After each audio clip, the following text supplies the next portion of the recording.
back to my channel. So for today, we're making this healthy shrimp stir fry, but this style is different than how you're used to seeing it being made. Stay tuned to see what country this comes from. Let's get started.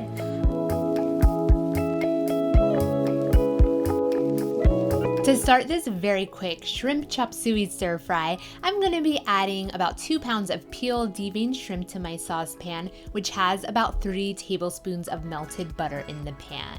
These shrimp were slightly frozen, so they're going to be cooking in a bit of the water that they're releasing, and the butter, this is what's going to be part of the sauce. So we're going to be seasoning this shrimp with some garlic salt and a 1/4 cup of Worcestershire sauce and soy sauce. Allow the sauce to cook the shrimp, and this chop suey recipe is my sister-in-law's famous recipe who's from Guatemala. That's where this seasoning packet is from. If you can't find this Sazon Completa in the Latin supermarket, feel free to use another type of spices.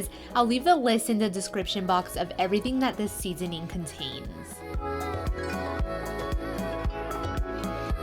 Now after the shrimp are nice and pink, I'm then going to go ahead and add all of the fresh vegetables. This is 1 chopped leek. Be sure to clean this leek very well because it tends to have some sand on the inside usually. Next goes in those green onions, some sliced carrots, and some snow peas.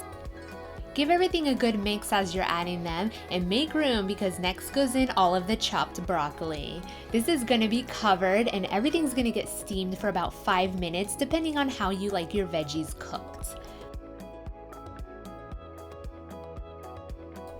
For the last part of this chop suey, I'm adding the bean sprouts, some fresh chopped cilantro, and a sliced white onion. These ones you want to remain crunchy and firm. The sauce and steam from the other veggies will slightly cook this as they sit. And there you have it, the most fresh and delicious shrimp chop suey is ready. Enjoy this with some steamed rice and you'll taste the difference of this compared to other typical stir fries. If you enjoyed this recipe, be sure to give it a big thumbs up, and don't forget to subscribe to my channel if you haven't already so you won't miss out on my quick and easy recipes that I upload every other day. Enjoy!